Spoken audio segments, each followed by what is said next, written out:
नमस्कार साथियों आप सभी का हमारे YouTube channel real target classes में स्वागत है। आज की वीडियो में हम लोग बात करेंगे जो 17 अगस्त का सेकंड शिफ्ट का पेपर हुआ था। उस पेपर में आपके जो जो भी प्रश्न पूछे गए थे वो आज की वीडियो में हम लोग देखेंगे। तो साथियों शुरू से लेकर अंत तक आप इस वीडियो में बने रहिए। यदि आप हमारे YouTube चैनल पर पहली बार विजिट कर रहे हैं तो हमारे चैनल को सब्सक्राइब कर लीजिए। आपको आरआरबी ग्रुप डी से संबंधित इसी तरह की वीडियोज हमारे यूट्यूब चैनल के माध्यम से मिलते रहेंगे। और साथियों अगर आपके शिफ्ट में यही क्वेश्चन आए थे तो आप कमेंट करके जरूर बताइए। तो देखते हैं 17 अगस्त सेकंड शिफ्ट पेपर एनालिसिस। इसमें सबसे पहला क्वेश्चन आया था, कोई ऐप था जो बसवराज बोम्मई ने लॉन्च किया था, वह किस राज्य के मुख्यमंत्री हैं? तो इस प्रश्न का राइट आंसर हो जाएगा कर्नाटक। इसके बाद पीएच का फुल फॉर्म पूछा गया था इसमें। तो पीएच का फुल फॉर्म होता है पोटेंशियल ऑफ हाइड्रोजन। क्या होता है? Potential of hydrogen. इसके बाद थर्ड प्रश्न आया था, अमरकंटक से कौन सी नदी निकलती है? तो इसमें अमरकंटक से आपकी नर्मदा और सोन नदी निकलती है। इस प्रश्न का राइट आंसर हो जाता। इसके बाद क्वेश्चन नंबर 4 है। क्वेश्चन नंबर 4 में कहा गया है कार्बन का अपर रूप कौन कौन है? तो देखिए कार्बन के जो अपर रूप हैं वो हीरा, ग्रेफाइट, कोयला, कोक, चारकोल, ये कार्बन के अपर रूप होते हैं। इसके बाद हमारा जो नेक्स्ट प्रश्न है वो है क्वेश्चन नंबर 5, 2021 का द्रोणाचार्य पुरस्कार संध्या गुरुंग को किस खेल के लिए दिया गया था? तो ये दिया गया था बॉक्सिंग के लिए।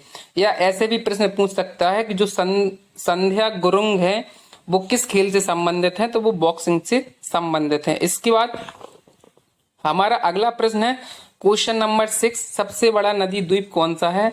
तो सबसे बड़ा नदी द्वीप है माजुली द्वीप, जो ब्रह्मपुत्र नदी पर बना है। तो सबसे बड़ा नदी द्वीप कौन सा है? तो माजुली है और ये ब्रह्मपुत्र नदी पर बना है। इसके बाद क्वेश्चन नंबर 7 है, मानव विकास सूचकांक 2021 में भारत का स्थान कौन सा था? तो भारत का स्थान 131वां था और पहले स्थान पर नॉर्वे था। ठीक है, ये भी याद रखेंगे। इसके बाद हमारा जो क्वेश्चन आया था वो अनुच्छेद पूछा गया था कि अनुच्छेद 279A 279A किससे संबंधित हो? तो यह जीएसटी से संबंधित है। इसके अनुसार संविधान संशोधन जीएसटी परिषद केंद्र व राज्य सरकारों का संयुक्त मंच होगा, ये अनुच्छेद 279A में बोला गया है। इसके बाद क्वेश्चन नंबर 9 है, स्टैच्यू ऑफ यूनिटी की ऊंचाई कितनी है? तो ये 182 मीटर है। इसके बाद अनुच्छेद 51 का संबंध पूछा गया है। तो अनुच्छेद 51 किस भाग में है? तो ये भाग 4A में है।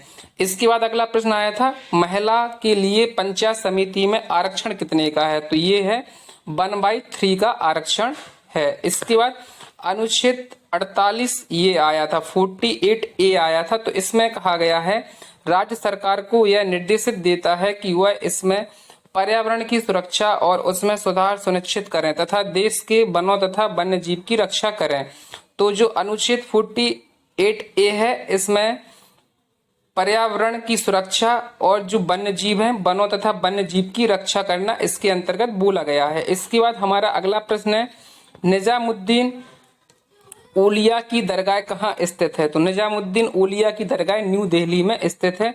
इसके बाद जो हमारा अगला प्रश्न है वो आया था, विटामिन B12 का रासायनिक नाम क्या है? तो विटामिन B12 का रासायनिक नाम सियानोकोबालामीन इसका रासायनिक नाम है। इसके बाद बुझा हुआ चूना जिसे हम कैल्शियम हाइड्रोक्साइड के नाम से जानते हैं, इसका फॉर्मूला पूछा गया था। तो इसका फॉर्मूला होता है CaOH का होल ट्वाइस 2।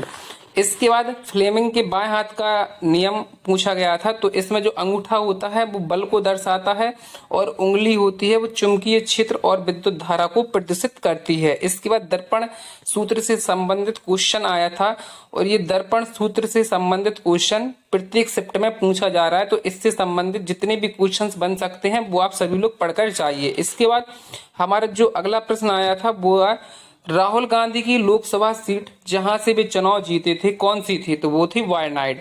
इसके बाद अगला प्रश्न आया था, निकट दृष्टि दोष। निकट दृष्टि दोष में होता क्या है कि व्यक्ति को दूर की वस्तुएं नहीं दिखती हैं। तो निकट दृष्टि दोष या मायोपिया जिसे बोलते हैं किस लेंस से दूर किया जाता है? तो ये अवतल लेंस से दूर किया जाता है। इसके बाद अगला प्रश्न आया था, वित्त आयोग किस अनुच्छेद में आता है? तो वित्त आयोग अनुच्छेद 280(1) में आता है, 280(1) में। इसके बाद मौसिन राम किस पहाड़ी से संबंधित है? तो मौसिन राम खासी पहाड़ी से संबंधित है। इस प्रश्न का राइट आंसर हो जाएगा। इसके बाद नेक्स्ट प्रश्न आया था, लोहे में जंग लगना किस अभिक्रिया का उदाहरण है? तो ये रेडॉक्स अभिक्रिया का उदाहरण है। कौन सी? रेडॉक्स अभिक्रिया। इसके बाद क्वेश्चन नंबर 23 था, क्लोरीन का इलेक्ट्रॉनिक विन्यास क्या है? तो 287 क्लोरीन का इलेक्ट्रॉनिक विन्यास होता है। इसके बाद हमारा नेक्स्ट प्रश्न था, दूषित जल से कौन कौन से रोग होते हैं?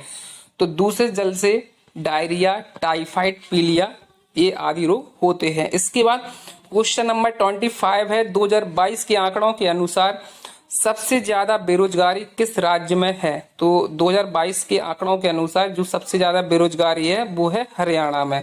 पेपर में कुछ इस तरीके से ऑप्शन दिए गए थे, राजस्थान, हरियाणा, यूपी और पंजाब। तो इस प्रश्न का जो राइट आंसर हो जाएगा वो हो जाएगा हरियाणा।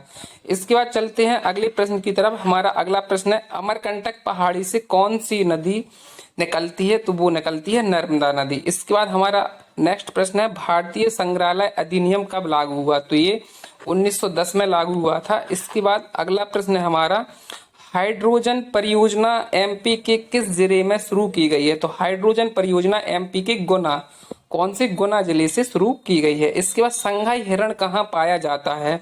तो संघाई हिरण मणिपुर में पाया जाता है। और हाजी अली का दरगाह कहाँ स्थित है?